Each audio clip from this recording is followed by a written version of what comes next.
The one-box wonder known as Kraft Mac and Cheese has been recalled again. 242,000 cases, more than 6.5 million boxes this time. There have been approximately 8 consumer complaints, but thankfully no injuries. So are we finally ready to look for healthier options? But are there any that are more affordable? Or as affordable even. So joining me now to discuss this is Kimberly Grayson, Chief Revenue Officer of Abe's Market, the premier online retailer for natural and organic products. Hello, Kimberly.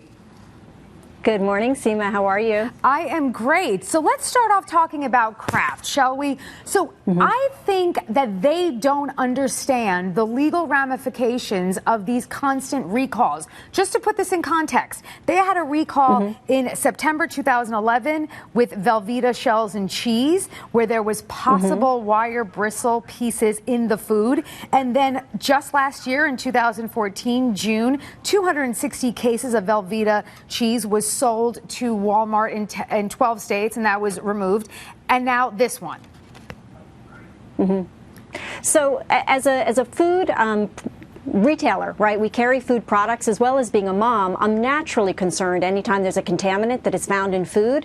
But what it also brings to light, and I hope people are seeing anytime there's a recall for something like shards and traces of metal being found in a product, look a little deeper into what's inside the product that is approved for production. What concerns me inside a product like Kraft Macaroni and Cheese Original is what is inside the product that they produce on an everyday basis that isn't even part of this recall. For that, I'll reference their food dyes. There's a yellow dye number 5 and a yellow dye number 6 that concerns me. That's really something that I think people aren't waking up and taking enough notice to. So it's not just the recalled 240,000 plus cases or 6.5 million boxes, but the mass production that's going out there with these chemicals that are known inhibitors, as well as something that really accelerates hyperactivity disorder in children. And this is a food we are feeding to our children. Do you think there are enough regulations in general in the food industry? Is it strict enough? It's a really good question. When I see ingredients making their way into our food supply system that are banned in some of the European countries, or I should say many of the European countries, I have to say no. I think that we're not putting enough regulations around some of these ingredients. But what I'm really a fan of and an advocate for is a better labeling system. I think that in addition to some of these chemicals and these substances that are synthetically produced that are really not right for our bodies, we're all following different dietary restrictions and different dietary paths. And I think the key thing is that you can read your food label and understand what's inside your products. Yes, we should be able to read. For me, we should be, and be able to understand what it's saying, right? I mean, I think that the way that the food labels are right now, they talk about percentage of dietary value. I don't know many Americans who can make sense of that. I want to know for sugar content, what percentage of this product is sugar? And if we converted the food labeling system to that, it would be staggeringly obvious that we are consuming far too much sugar as a society. Over 80% of the products that we consume have sugar in them, and much of that sugar is synthetically reproduced refined sugars, not naturally derived. Oh, Kimberly, I am with you. I think sugar is the cause of all evil, and I stopped refined sugar. It's been about a year, and I have to say, every single thing in my life has improved. I am a huge proponent of no sugar. So let me ask you about products like Abe's. When something is certified organic, and I want to point out to people don't understand, regulations, rules, that's law. So there are laws governing everything we do and everything we eat. So when something is certified organically, how is that regulated?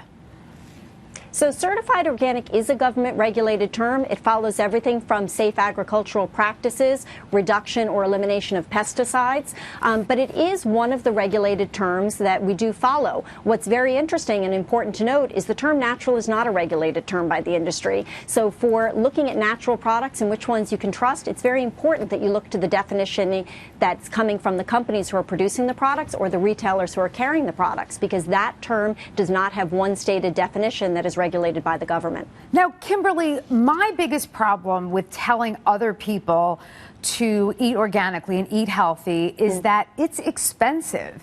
And I have a lot of clients and people I come into contact with who are very poor.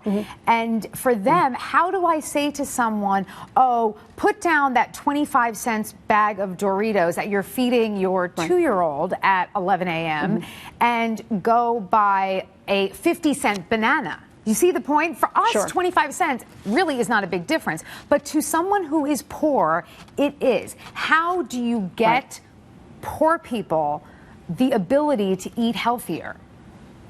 Sure. It's a wonderful point, and it's something that we are very intent on being drivers of every single day at Abe's Market, because we recognize how important that is. I think there's a couple of key factors here. Organic, yes, it is going to cost you about 10 to 30% more, depending on the product. But I don't think organic is only the way to get better ingredients into your system. It really is about reading the labels and understanding that you have simple, most naturally sourced ingredients that are going in. But I think you also have to look at your all-in cost. If you are eating foods that are not healthy for you, you are going to suffer additional illnesses. You're going to suffer additional needs. You're going to have to invest in your health care. Excellent. Exactly. And I think we have to look at that. And I don't think any of us have fully factored in the value of what it costs to go to the doctor. We know there's a significant influence, an impact on our families there, time lost at work, as well as what it just does to our overall well-being. So I think we have to factor that in. So I think that the differential is an investment that ultimately pays off staggeringly well over time, and there are companies who are making a difference in this space, and the more we consume them, the faster they can get to scale. And I think when products get to scale, we can also find ways to reduce some of the costs, not by pulling product out that is really better ingredients and where we want to make our investment, but we can reduce some of the packaging costs from some of these smaller companies that are truly making better products. Kimberly, give me some tips on where some of us with any type of income can go for good for you foods. So here's a great thing that we started at Abe's Market, and because we're an online marketplace and we're available nationwide, we started something called a Try for $2 program, and every single day we give consumers a chance to try natural and organic products for just $2, and we ship them to you for free. And we do this because exactly what you're talking about. There's this belief and the true understanding that it is more expensive to buy some of these healthier products, and it's really expensive if you try ones and you find you don't favor them. So we make it super easy to try. Find the flavors you like, find the ingredients that work well for your system, that you digest well, that you feel really good consuming and feeding to your family. And I'm happy to see that grocery stores are starting to work natural and organic aisles into their mix. But this is a way that we can ship it to you right to your doorstep and make it super easy to try new products every single day. And it sounds like Abe's Market is directly combating the data. The CDC has estimated that nearly 48 million Americans contract some sort of foodborne illness each year. In 2010, nearly 3.7 million people visited the emergency department to treat some type of symptoms relating to foodborne illness. So, Kimberly Grayson, continued good work. Thank you for the message, and thank you for